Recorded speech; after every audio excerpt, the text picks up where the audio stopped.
Saya ingat betul malam itu ketika ayah saya melempar koper tua ke dada saya dan berteriak dengan suara yang menggema di seluruh rumah kayu leluhur kami di desa Cianjur.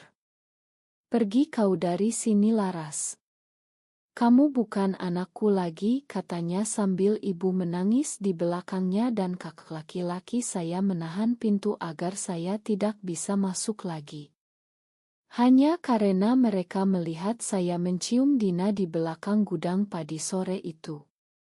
Malam itu hujan deras menyiram wajah saya yang basah oleh air mata sementara saya berjalan kaki menuju terminal bus dengan koper yang sudah usang itu berat di tangan. Desa yang dulu saya anggap rumah kini terasa seperti penjara yang mengusir saya karena cinta yang mereka anggap dosa besar. Saya Laras Putri, seorang gadis desa berusia 22 tahun yang baru saja kehilangan segalanya hanya karena hati saya jatuh pada seorang perempuan. Di dalam koper itu hanya ada beberapa baju bekas sertifikat SMA dan oto keluarga yang sudah robek. Saya naik bus malam ke Jakarta tanpa tahu kemana harus pergi selain mencari pekerjaan apa saja untuk bertahan hidup. Perjalanan itu penuh dengan pikiran yang berputar-putar. Saya ingat bagaimana Dina dan saya bertemu di sekolah menengah atas. Dia anak tetangga yang selalu membantu saya belajar matematika di bawah pohon mangga. Cinta kami tumbuh pelan-pelan seperti padi di sawah leluhur tanpa ada yang tahu sampai suatu hari kakak ipar saya melihat kami berpegangan tangan di pasar. Dia langsung lapor ke ayah. Malam itu menjadi malam terburuk dalam hidup saya. Ayah yang dulu selalu memanggil saya putri kesayangan kini memandang saya seperti musuh. "Ini aib bagi keluarga," katanya berulang-ulang. Ibu hanya bisa menangis dan berbisik, "Makan ayahmu Laras, dia takut," apa kata tetangga. Saya mencoba menjelaskan bahwa cinta ini bukan pilihan tapi ayah malah memukul saya dengan sabuk. Dina yang ketakutan lari pulang dan esok harinya keluarganya pindah ke kota tanpa kabar. Saya sendirian. Sesampainya di Jakarta saya tidur di masjid dekat stasiun dan keesokan harinya mencari kerja sebagai pelayan di warung makan kecil di daerah Tanah Abang. Gaji kecil tapi cukup untuk makan sehari-hari. Malam-malam saya menangis di kamar kos sempit mengingat tanah leluhur yang subur di Cianjur yang dulu milik kakek nenek saya. Tanah itu adalah segalanya bagi keluarga kami. Sawah luas, rumah kayu besar dan kebun buah yang menghasilkan uang untuk biaya sekolah saya dan saudara-saudara. Kini semuanya terasa jauh. Saya bertanya-tanya apakah cinta saya pada Dina layak untuk harga yang saya bayar ini. Apakah saya salah karena tidak bisa mencintai laki-laki seperti yang diharapkan orang tua? Setiap hari saya bekerja keras membersihkan meja, menyajikan makanan dan tersenyum pada pelanggan padahal hati saya hancur. Tapi saya janji pada diri sendiri saya tidak akan kembali ke desa dengan tangan kosong. Saya harus bangkit meski dunia seolah membenci saya. Tahun pertama di Jakarta terasa seperti neraka yang tak berujung. Saya pindah kerja ke sebuah KAI kecil di kawasan Senayan karena gaji lebih baik. Di sana saya bertemu dengan Bu Rina, pemilik KAI yang baik hati. Dia melihat kesedihan di mata saya dan suatu hari saat kami tutup KAI dia bertanya, "Kamu kenapa Laras? Kelihatan seperti orang yang kehilangan segalanya." Saya tidak bisa menahan air mata dan menceritakan semuanya. Bu Rina tidak menghakimi, malah memeluk saya dan berkata, "Kamu bukan yang pertama Laras. Di kota ini banyak perempuan seperti kamu yang diusir keluarga karena alasan yang sama. Tapi kamu kuat, kamu bisa bangkit." Kata-katanya menjadi kekuatan pertama saya. Saya mulai belajar akuntansi malam hari di kursus gratis sambil tetap bekerja.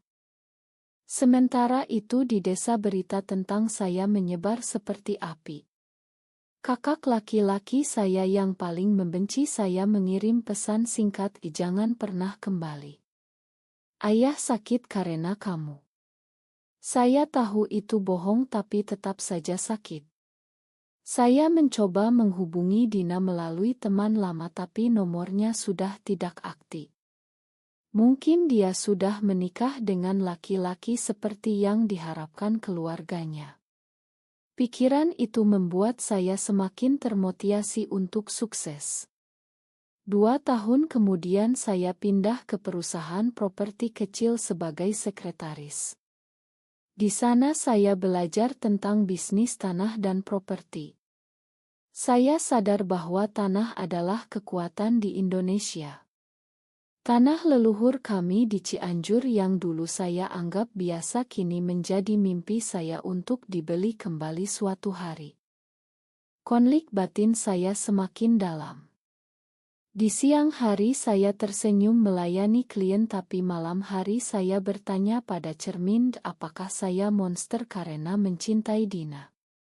Saya melihat berita tentang kasus di Indonesia yang selalu dikecam. Saya merasa sendirian di tengah jutaan orang. Tapi Bu Rina memperkenalkan saya pada komunitas kecil perempuan seperti saya di Jakarta.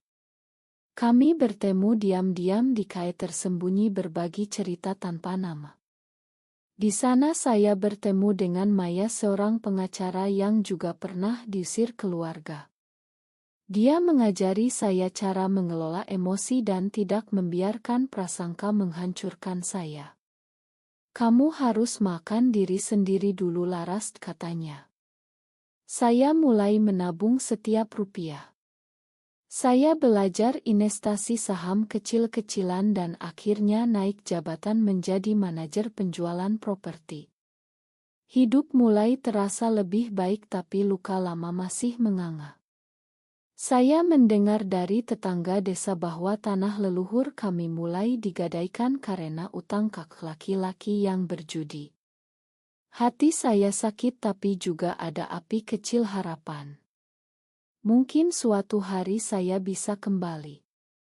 10 tahun berlalu dan saya sudah menjadi direktur di perusahaan properti besar di Jakarta Selatan. Nama saya Laras Putri kini dikenal di kalangan pengusaha tanah. Saya punya apartemen sendiri, mobil dan rekening bank yang cukup untuk membeli rumah di desa dulu. Tapi saya tidak pernah pulang.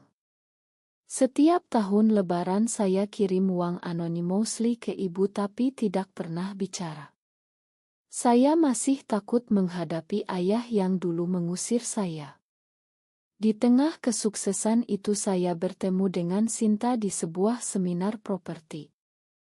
Dia seorang arsitek perempuan berusia 30 tahun dengan senyum hangat dan mata yang mengerti. Kami mulai dekat. Bukan seperti Dina dulu yang penuh rahasia tapi terbuka dan saling mendukung. Sinta tahu masa lalu saya dan dia bilang, "Kamu sudah cukup menderita Laras. Sekarang saatnya bahagia." Kami pindah bersama diam-diam, hidup terasa indah untuk pertama kalinya setelah bertahun-tahun.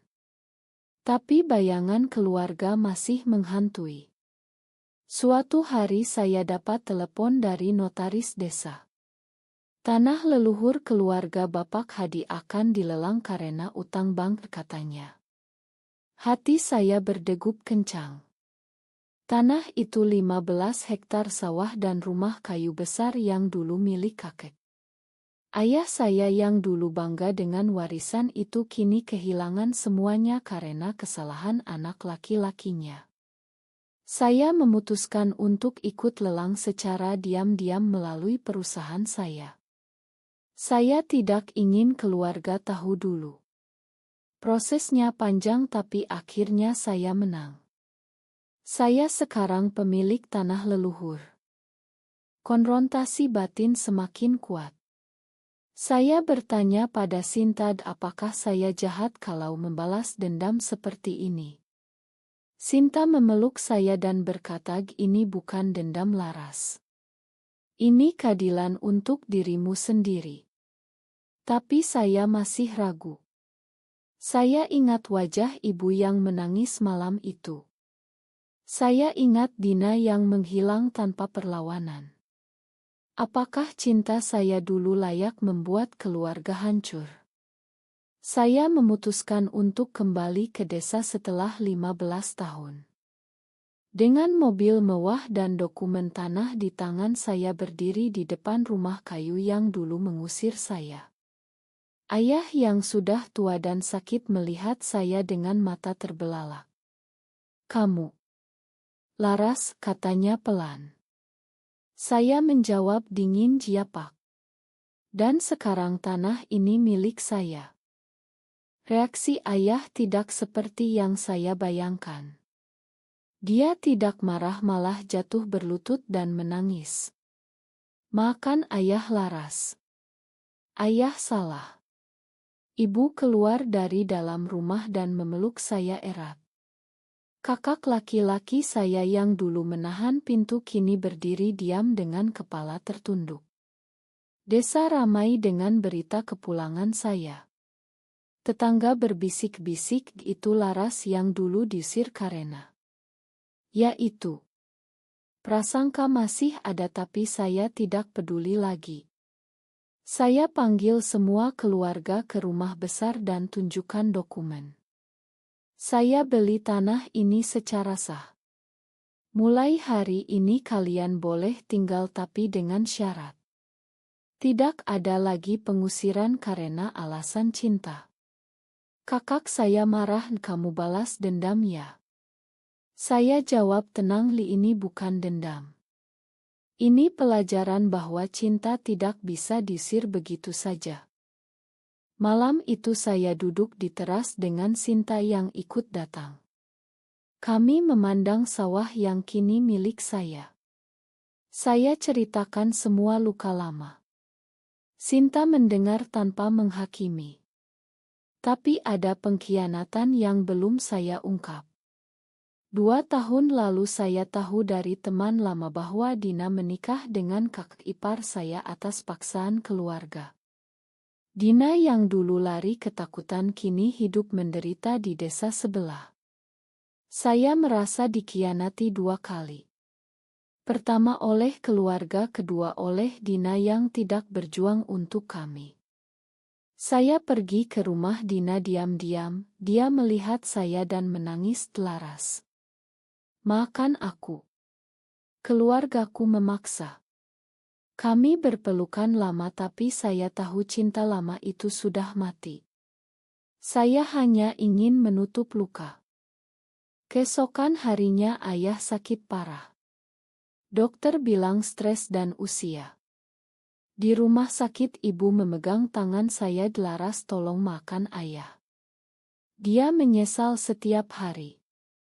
Saya melihat ayah yang dulu kuat kini lemah di ranjang. Konflik moral muncul lagi.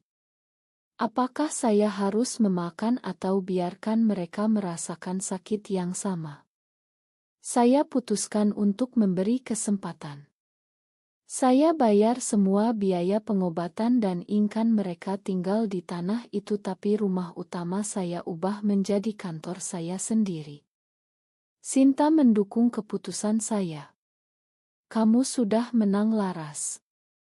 Sekarang saatnya sembuh." Tapi kakak laki-laki saya tidak terima.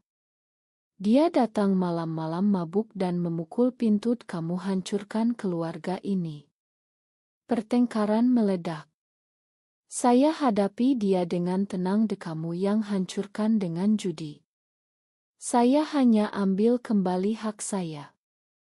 Ketegangan meningkat saat kakak saya menyebarkan gosip di desa bahwa saya masih seperti dulu dan membawa perempuan itu ke tanah leluhur.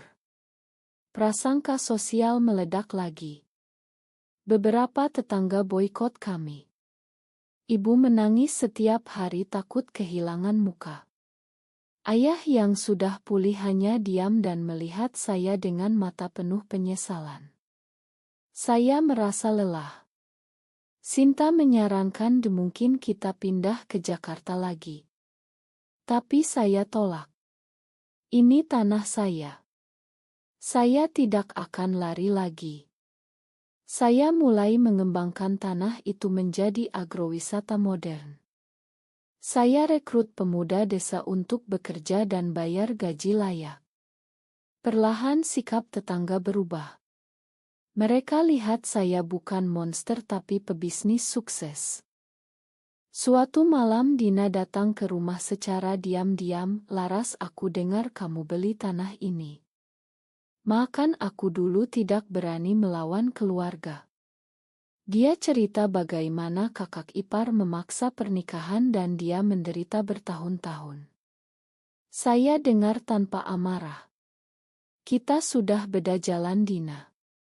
Saya bahagia sekarang dengan Sinta. Dina menangis tapi mengerti.